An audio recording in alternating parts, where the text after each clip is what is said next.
Hey, it's Jason with Jams.net, Cars, DIY, and Adventures, and today we're going to be doing a car project. Behind me in this garage is our 2016 Land Rover Range Rover Sport. And as you know, I absolutely love Android Auto and Apple CarPlay if you have an iPhone, and I'm going to install it with a pop-up screen display on this 2016 Land Rover Range Rover Sport. Let's go and let's do the install. Quick, easy, simple, and it's going to bring this car up to 2024 tech.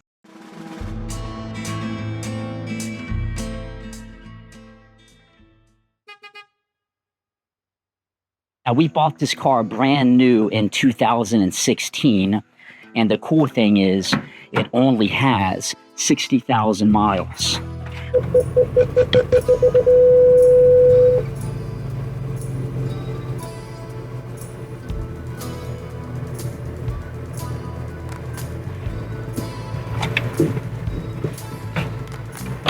The goal of this install is I'm going to attempt to use the Bluetooth audio in the vehicle to actually hear the prompts and everything from Google Auto, Android Auto. So I'm not going to run an aux cable. I believe, and I could be wrong, that this 2016 Land Rover Range Rover has that feature, because as you know, in the Land Rovers, the aux cable is either in the back with the passengers, which is where it is in my L322s, or in the glove box. And my preference is to run as few cables on this as I can, because it has a sloped dash, so it's not as big of a dash as the full-size Land Rovers like the L322s that we have. Let's show you the device, and then we'll get to installing it. My goal, 25-minute install. Now I want to give a shout out to Eonon. Eonon deserves a shout out because they know that I love these Android Auto devices. They knew I didn't have one in the 2016 Land Rover Range Rover Sport, and it was because the size of the ones I was installing were a little bit too big for my preference on the type of dash. It's a sloped dash here and it's not as deep. So they sent me theirs, and this is a nice sleek design. It is similar to the one I put in the Chevy conversion van, which is for the same purposes. You can affix it to the dash completely. You can use the windshield mount.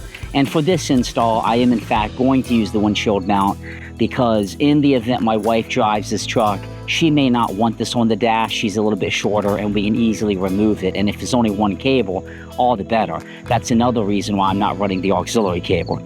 You're gonna need all kinds of stuff in the box. Let's take a quick peek. So all of these devices are pretty darn similar. They're gonna come in your standard box. You can get a mount that you could physically affix to the dash. It has really thick tape. If you watch the Chevy Silverado install, I affixed it to the dash, and that tape was surprisingly strong. They give you some more mounts here. They also give you the little trim piece so you can push the trim back and squeeze that cable where it needs to go. They give you an auxiliary cable, which for most cars, the length of this might be okay. In the Land Rovers, it's not nearly long enough. It is powered by the cigarette light adapter. So in here you will have the USB-C charging port that you can use, and it keeps a port open that you can also still leverage. This does come with a reverse cam. That is not needed in this vehicle. This vehicle, being a 2016 Land Rover Range Rover Sport, has a camera mounted already and built into the infotainment. The user manual of these are always very simple, right? It's going to give you a bunch of precautions. It's going to tell you about the device. This has a micro SD card slot. They typically come with the micro SD card already in it. This camera here will go up and down. So, you know, you can adjust the height or lower it a little bit. Different mounts that affix to it. You have your power button on the back. You have your charging. You have your AV in here, which is used for the camera, and auxiliary input. I'm going to have one cable coming from this for this install, which makes me pretty excited. They give you some cable clips as well. I typically have some zip ties that I use to keep it secure under the dash. It talks about how to affix it, either directly on the dash or using the windshield mount, which I am going to use the windshield mount. And they give you the materials that you need to basically suction it, but you're going to want to make sure that it has a nice clean windshield. And then you power it up, and when you power it up, you basically hook it to the power charger, and then you link it, and it's 2 seconds from a configuration standpoint. And the thing I love about these, absolutely love, is if you have Android Auto on any of the other cars, more importantly, this cell phone, it's basically acting as my infotainment device for every car I drive that I can hook Android Auto to. So right away, as soon as I sync it and link it to it, it's going to have Google Maps, where I recently went, all of my audio playlist, my Audible for podcasts and audiobooks, everything is right there. Now, one thing I haven't done on these installs is using the Bluetooth audio. It's only available when using Android Auto. But basically, you go to Bluetooth on your factory car radio, and you set it to Bluetooth music mode, and then you can basically connect it via Bluetooth audio. I got to confirm that is the case in this 2016 Range Rover Sport, so I'm going to take a look real quick and make sure that is in fact possible. Okay, and as I suspected, I can in fact very easily use Bluetooth audio. So the device will provide audio through the factory speakers via Bluetooth. So once you have your phone basically synced, that's how it's going to work with the device sitting here. Now, having installed a fair amount of these, I always do one test. I just plug it up to make sure I know what side the camera should be on so I don't do it. But what I really wanted to do is test. Right now, the device is on. The car is off. The key is in my hand. This could drain the battery. I wanted to make sure that that cigarette light adapter would, in fact, cut off when I lock the car. It does. Some of them, they don't. Maybe not in the newer vehicles, but that's always an important test because I don't want to have to be fiddling with powering it up and down. And then when I turn the car on, the device will basically just boot back up automatically. So there's absolutely no intervention required on my part. I've considered putting the plug back here to charge it. However, I feel like it's just going to get hit with throwing stuff in the back and my son. So I am, in fact, going to keep it installed in the glove box there, the center console box. And this is how it's going to kind of look. Again, if I was mounting it directly to the dash, I wouldn't have all of that. But I do want the ability to remove it. And then I'm just going to have to run one cable because my audio input will be fed via Bluetooth. The cable comes out this side. It will go down the dash. It will tuck between the windshield, come up here. This is where it's going to get a little bit tricky because this is an airbag console. I'm not going to be taking that out. So you're probably going to see a little bit of cable here. I'm not sure how I can avoid that. It's a very tight dash in this car. I don't think I'm going to be able to separate any gap back there whatsoever. So there's a probability you will see some cable here. Luckily, it's a black dash. And then I'm going to try to get it snug between this plastic, all right? And then it will follow this trim down. I'll go in right here. This will very easily give me plenty of space to go in and all of that. And then underneath, you always have tons of open space under to come up. I'll be able to push this in and follow the cable all the way through. And then I'll eventually come, putting this seat back, I'm going to try to come right up through here, and the cable will just have one run into the charger. So that's my game plan.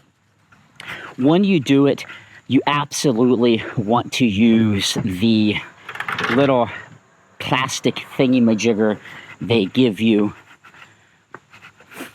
to, the cable basically is just going to lay back here. But when you get into situations like this, to see if you can get any give. Okay, so I made a lot of progress. It's 9:35, so it took me about an hour, but I spent a lot of time looking for a cable. So I probably spent, I don't know, 35 minutes so far, and then about 20 minutes looking for something. And the reason why I was looking for something, you can see how I have it ran. I'm pretty pleased with it. I mean, I'm not thrilled seeing any cables, but that's reality with these. You just got to kind of accept it. It goes down. I put a small clip there. You can't really see much of that. It goes all along the windshield. I was going to go up this pillar, go behind. That's an airbag. I started getting a little creeped out running the cable here. This was very, very tight. So with that being an airbag, I was like, you know, if I get the cable in there, what if that like impedes something? Let's just go down here. There was no way to get this in this crack. Absolutely no way. So we're going to deal with it. I'm going to deal with this cable coming right here. That's mainly the main exposed cable you'll see along with that one. Goes through here. It snakes all the way down. You can see it exposed here because this trim, I couldn't get it underneath. But when the door is shut, you won't see anything. So that's not that big of a deal. But you're going to notice it's not hooked up. The cable just ends here. This cable wasn't nearly long enough to go where I wanted it to go and hiding everything. I hit it really nicely underneath as well. So what I'm going to have to do is get an extension that this plugs into. Now my goal was to get this done this morning. That's not going to happen. I'm going to have to go to the store. It's Labor Day weekend coming up. I don't particularly want to do projects over the weekend, so I'm going to see if I can't find the piece locally at Walmart. Maybe they might have it if I'm lucky. Maybe Harbor Freight might even have it. I don't know. I'm going to look on the internet and try to find something. If not, I might be able to do Amazon same-day delivery because I want to get this done today and get this tested. So I'll pick this video back up when I get the extension, and I'll let you know what I'm doing. But that is something you definitely want to keep in mind when you're running cables in an SUV. It may not be long enough. Okay, so good news. Amazon did not let me down. It's a lot later in the day, but it's also cooler. And I have the part that I need. Let's take a peek at it. So as I discussed, the cable wasn't long enough. So this is a 5-foot extension cigarette light adapter. This will provide me exactly what I need. And the extension, you know, this plugs into the extension. And then my extension will run over here. I really like these because you can't cut it on and off. So this is really good if your cigarette light adapter that you're using does not cut off when the car is off. But let me run this cable, and then we can begin to do the configuration of the screen, which I'll be using Android Auto for. Stay tuned. Okay, so one of the things when you install these, you sometimes have to make deviations, and that's exactly what I had to do here. So initially, my game plan was to have all of the cables ran in the glove box. However, what I realized was the glove box shut so tight, it was wanting to jam. Where like I'd hit the button and it wouldn't open. So I said, that's no good. So what I've had to do, most cars, you can pull this carpet back. That's what I did. And when I pulled that carpet back, there was a piece of foam, which really wasn't needed. You might have it for insulation purposes. So what I did was I hid everything right back here. Most SUVs anyways, you can have plenty of hollow space. And you can see, like, when you start pushing, things are hollow back there. So I have the cable ran now, which is good. Okay, so I'm going to cut the car on because I want some air conditioning. You can see right when I cut it on, it powers up. Let's pull this screen off. Boop.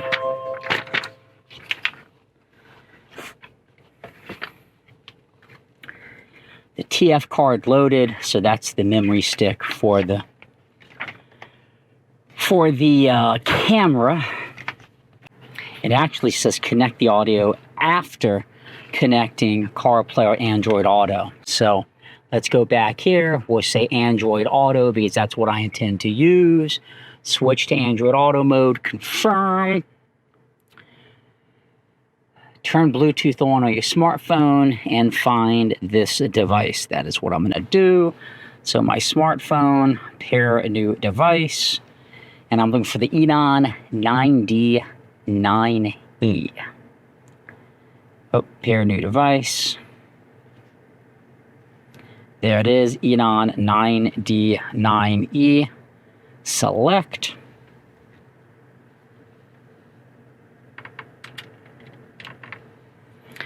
And I'm going to say pair and allow contact history. So pretty much right away, that's it. Especially if you already have Android Auto or CarPlay configured on your cell phone. It is instantly, in a second, it's doing a little syncing and handshaking, and boom! It is connecting 100% to Android Auto via my phone.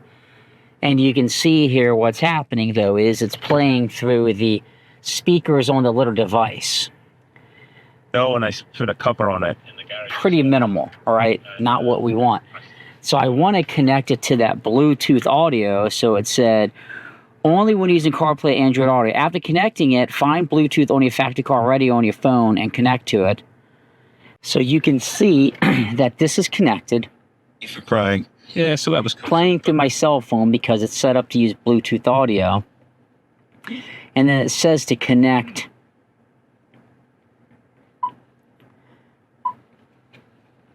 to your phone. So I want to do device to vehicle. This device into the vehicle. Pretty easy, right? So I'm going to say pair a new device. But what was happening when I did this, it was fighting. It was like not letting me do both. So let me enter a PIN. This is where you just make up your own PIN. So I made up my PIN. Audio is paired. So maybe it's working now. That. Oh, it's still going through here. Why is that happening? Bluetooth is what we want to use. Red. There we go. I just had this set up wrong. Singer. That was my fault. So in the Range Rover Sport, I had to go into source and make sure I clicked it to use it. You gotta do what you gotta do. This guy moves. Times are tough, you know? Yeah. Perfect. Oh, that's nice. Don't you have another Ferrari? But F14. Tell me about the 350. Awesome. This makes me happy. So this was a confusing step to me because I've never did it before, and this is going to vary on each vehicle. Most vehicles that have an existing infotainment will let you Bluetooth it to your phone, and that Bluetooth music will go through the car speakers. So configure this Android Auto, sync it. Once it's synced, you're going to want to go into, on the device, right here, I'm going to show you. I'm going to exit Android Auto real quick. On the device, you go to audio output and you say BT audio. So basically what that's saying is, on this device, play it through Bluetooth. Bluetooth by way of my phone is connected to the car and playing it. And then once you do that, and you're back in Android Auto, within the infotainment of your car, this is going to vary, you're going to have to set up and sync your phone to the car and tell the car infotainment to use Bluetooth music. Initially, I thought this was just going to Bluetooth to the car. It doesn't work like that. So again, it's going to be a little bit different, but that's it. Connect it to your phone. Once it's connected, connect your phone to the infotainment Bluetooth. Make sure this is set up to use Bluetooth music. Maintenance nightmare with that car. And now you're good to go. You've owned this car since new. So you could see how easy this was to set up. Absolutely fantastic. And it gives you everything. Mine has a lot of features because I've been using Android Auto for a bit. But you get everything under the sun here. And any car I go to, it is configured and I can rock. So do I like this on the 2006 Land Rover Range Rover Sport? I absolutely do. You know that I love Android Auto and I have this on a lot of my vehicles. What I really like about this is the screen size. It's not too big, so it doesn't seem too overwhelming on the car because this is a heavily sloped windshield. You can't see too much of it from out here, even though I'm doing a windshield mount, because it's a tinted car and it's a black interior, so it's kind of hard to see. But nonetheless, you can see a little bit of a cable. That's with any of the devices.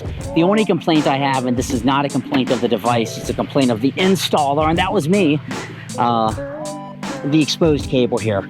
I just was unwilling to fidget with this plastic too much at risk of breaking it. Super easy to set up.